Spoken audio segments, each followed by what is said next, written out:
Hello, good morning friends. Welcome back. Today we are going to learn about inverse interpolation formula.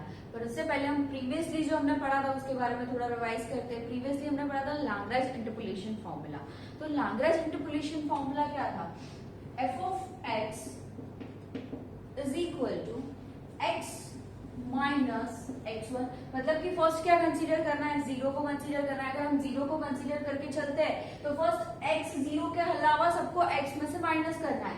तो x minus x1, x minus x2, x minus x3 up to आपको जितने भी intervals given है वहां तक आपको find करना है. डिवाइड बाय x जीरो में से ही ऊपर जिसमें माइनस किया उसी को माइनस करना है. x zero minus x1, x zero minus x2, x zero minus x3 into y zero plus. अब फर्स्ट जीरो को कंसीडर किया तो सेकेंड टाइम हम किसको कंसीडर करेंगे? 1 को. तो x माइनस मतलब x1 के अलावा सबको x में से माइनस करना है. तो x माइनस फर्स्ट क्या होगा? x zero into x minus x1 consider नहीं करना है. क्यों? क्योंकि नीचे x1 में से ही हम अगर हम सबको माइनस करेंगे तो क्या हो जाएगा? जीरो बन जाएगा. तो x minus x2, x minus x3 plus up to divide by x1 में से ही सबको माइनस करना है. तो क्या होगा? x1 minus x0, x1 minus x2, x1 minus x3 into y1. मतलब कि ये जो लैग्रेंज इंटरपोलेशन फॉर्मूला हम फाइंड कर रहे हैं वो किसके लिए फाइंड कर रहे हैं? अनइक्वल इंटरवल्स के लिए हम फाइंड कर रहे हैं. यहाँ पर इक्वल इंटरवल्स नहीं होंगे आपको जो दिया जाएगा वो. जैसे हमने Newton forward, backward, Gauss forward, Gauss backward, Stirling interpolation formula, ये जितने भी फॉर्मूलाज पढ़े उसमें क्या था कि इंटरवल आपके सेम थे. मतलब कि विड्थ ऑफ द इंटरवल जो दिया जाता था वो आपको सेम दिया जाता था. यहाँ पर आप जो फाइंड कर रहे हैं वो अनइक्वल इंटरवल्स के लिए फाइंड कर रहे हैं. लैग्रेंज, इनवर्स लैग्रेंज या फिर न्यूटन्स डिवाइडेड जो प्रीवियसली लेक्चर में हमने पढ़ा था. तो ये था लैग्रेंज इंटरपोलेशन फॉर्मूला. अब हम यहाँ पर आज देखने वाले हैं इनवर्स इंटरपोलेशन. इनवर्स इंटरपोलेशन मतलब जो लैग्रेंज हमने फाइंड किया था उसका इनवर्स करना है. इनवर्स मतलब हमें क्या करना है? x की जगह y को रिप्लेस करना है, y की जगह x को रिप्लेस करना है. फॉर्मूला सेम ही रहेगा, उसमें कोई चेंज नहीं आएगा. तो क्या होगा फॉर्मूला में चेंज? अगर हमने देखा यहाँ पर x जीरो कंसीडर कर रहे हैं यहाँ पर, तो यहाँ पर हम फर्स्ट क्या कंसीडर करेंगे? y zero. तो ये क्या होगा?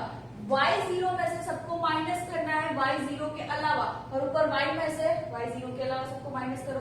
y minus y1, y minus y2 up to y minus yn. वैसे ही y जीरो में से सबको माइनस करो, ऊपर जिसमें माइनस किया y zero minus y1, y zero minus y2 up to y zero minus yn. अब y0 फर्स्ट हो गया इंटू क्या हो गया? x0, यहाँ पर क्या है? y0. मतलब फॉर्मूला सेम ही है. यहाँ पर इनवर्स है, इसका मतलब x की जगह y को रिप्लेस करो, x की जगह y और y की जगह x को रिप्लेस कर दो. Same plus up to y. अब y1 कंसीडर करो second time into x1, third time up to n. जबकि हम किसको कंसीडर कर रहे हैं? n को कंसीडर कर रहे हैं. तो n में से सबको माइनस करना है. लास्ट में क्या होगा? y minus y n minus 1. तो ये है इनवर्स इंटरपोलेशन फॉर्मूला. एग्जाम में रेयर केस में पूछा जाता है ये एग्जाम्पल पर. आपको अगर लैग्रेंज इंटरपोलेशन आ रहा है तो इनवर्स इंटरपोलेशन में कोई भी प्रॉब्लम नहीं होगी. सेम मेथड है. हम इसका एग्जाम्पल देखते हैं. Find the root of the equation f of x is equal to 0. अब यहाँ पर आइडेंटिफाई कैसे होगा कि इसमें लैग्रेंज अप्लाई करना है, मतलब कि लैग्रेंज इंटरपोलेशन है कि इनवर्स इंटरपोलेशन. तो अभी तक हमने जैसे क्वेश्चंस देखे थे लैग्रेंज के, तो वहां पर क्या दिया था? x की वैल्यू. यहाँ पर आपको जो वैल्यू दी गई है वो y. क्यों y की वैल्यू है? f of x is equal to क्या लिखते हैं हम?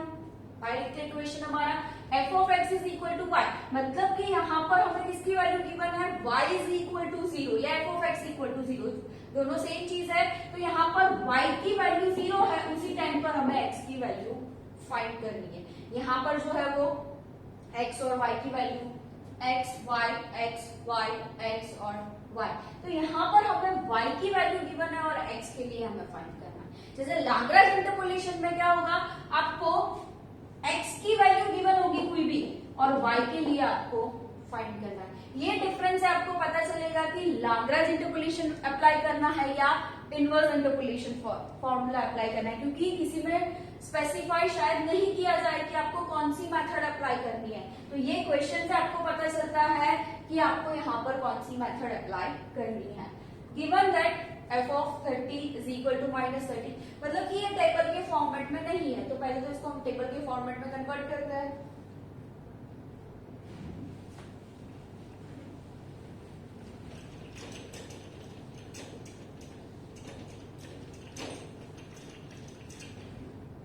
चलो फर्स्ट वैल्यू क्या है गिवन है आपको। फर्स्ट कहां से शुरू करना है, x 0 से। x 0 इज इक्वल टू क्या है 30, देन f of x 0, या इसको हम y भी बोल सकते हैं, f of x is equal to y, तो y 0 की वैल्यू क्या दी गई है -30।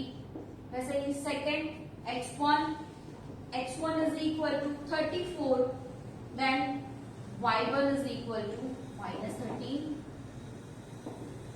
Next x2 is equal to 38 and y2 is equal to 3. x3 is equal to 42, y3 is equal to 80। ये हमने टेबल फॉर्मेट में कन्वर्ट कर दिया।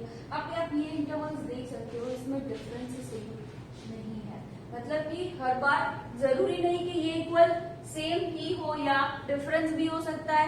सेम हो मतलब हम forward Newton forward, backward Gauss forward, Gauss backward, interpolation मतलब कि स्टर्लिंग तक हम फाइंड कर सकते हैं। अगर अनइक्वल इंटरवल्स है तो उसके लिए हमें लाग्रांज इंटरपोलेशन, इनवर्स इंटरपोलेशन और Newton's divided interpolation formula apply करना है। May be her bar specify किया जाए, नहीं किया जाए तो आप कोई भी मेथड अप्लाई कर सकते हो। अब ये हमने टेबल फॉर्म में क्रिएट कर दिया।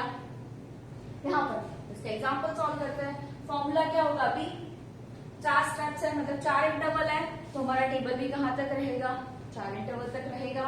तो फर्स्ट f of x, अब यहाँ पर फॉर्मूला क्या हो जाएगा हमारा x इज इक्वल टू, अब फॉर्मूला कहां तक लिखना है, तो फर्स्ट हम कहां से शुरू करेंगे 0 से, तो y माइनस y1, क्योंकि y 0 को हम इग्नोर कर रहे हैं फर्स्ट, तो y minus y1, y minus y2, y minus y3, 1, 2 and 3 तीनों वैल्यूज आ गई।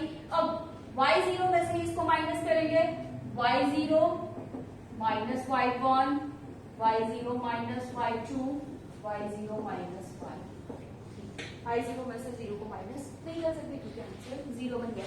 सेम चीज है जैसे हमने लाग्रांज में पढ़ा था, सिर्फ x की जगह में y को रिप्लेस कर रही है, तो क्या हो जाएगा यहाँ पर x0 plus y minus y0। अब हम क्या कर रहे हैं, उनको इग्नोर कर रहे हैं, तो y minus y0, y minus y2, y minus y3 divide by क्या होगा यहाँ पर y1 में से ऊपर जो वैल्यूज है उसको माइनस कर दो, y1 minus y0, y1 minus y2, y1 minus y3 into क्या हो जाएगा यहाँ पर x1, क्योंकि हम x1 मतलब 1 कंसीडर कर रहे हैं। नेक्स्ट अब 2 को इग्नोर करेंगे फर्स्ट, तो y minus y0, y minus y1, y minus y3 divide by 2 में से सबको माइनस कर देंगे, y2 minus y0, y2 minus y1, y2 minus y3, ऊपर जिसको माइनस किया उसी को एज इट इज माइनस कर दो इनटू x2। नेक्स्ट स्टेप क्या होगा हमारा, y3 को हम इग्नोर करेंगे अभी, तो y minus y0, y minus y1, y minus y2 divide by 3 में से ही सबको हम माइनस करेंगे, y3 minus y0, y3 minus y1, y3 minus y2 into x3। तो ये था हमारा फॉर्मूला। जितने हमारे इंटरवल्स होंगे उतने हमारे स्टेप्स होंगे। अब यहाँ पर हमें जो वैल्यूज गिवन है वो वैल्यूज हमें पुट करनी। अब हम ये चेक करते हैं, यहाँ पर हमें f of x is equal to 0, मतलब कि y की वैल्यू जो है वो हमें क्या दी गई है 0। हमें 0 के लिए इसको फाइंड करना है। अगर y की वैल्यू 0 है उस टाइम पर x की वैल्यू क्या मिलेगी, वो इनवर्स इंटरपोलेशन से हमें फाइंड करना है। तो अब हम फॉर्मूलाज में वैल्यू पुट करते हैं।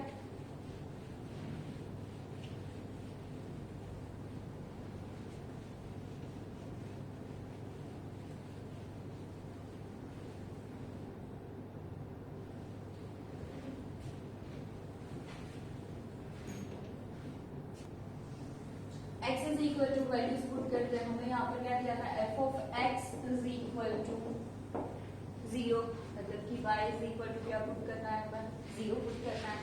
x is equal to y minus y1, y की वैल्यू क्या है हमारे पास 0, 0 माइनस y1 मतलब कि -13, तो हम डायरेक्टली +13 भी लिख सकते हैं, into y minus y2, 0 minus y2 मतलब कि 3, देन y माइनस y3 मतलब कि y की वैल्यू 0 माइनस 18 डिवाइड बाय क्या करना है, इसमें से माइनस करना है सबको, y0 में से, y0 क्या है -30 में से ये जो वैल्यू माइनस की ना वो एज इट इज लिख दो, तो -30 माइनस -30 -3 -30 -18, क्यों, यहाँ पर ये वैल्यूज सेम ही है, इसमें कोई चेंज नहीं होने वाला है, इनटू x0, तो x0 क्या है, 30 प्लस सेकेंड, अब 1 को कंसीडर कर रहे हैं, y तो हमारा 0 ही रहेगा जो वैल्यू हमें क्वेश्चन में गिवन है, तो 0 में से माइनस करना है, तो अब क्या कंसीडर नहीं करेंगे y1 को, तो 0 फर्स्ट y0, तो y0 की वैल्यू क्या है -30, 0 माइनस -30 इनटू 0 माइनस 1 को कंसीडर नहीं कर रहे, तो क्या होगा next 2 y minus y2 into y minus y3 मतलब कि 0 माइनस 18 डिवाइड बाय इसको कंसीडर किया y1, तो y1 में से ही सबको ऊपर जिसमें माइनस किया वही एज इट इज माइनस कर दो, तो y1 क्या है -30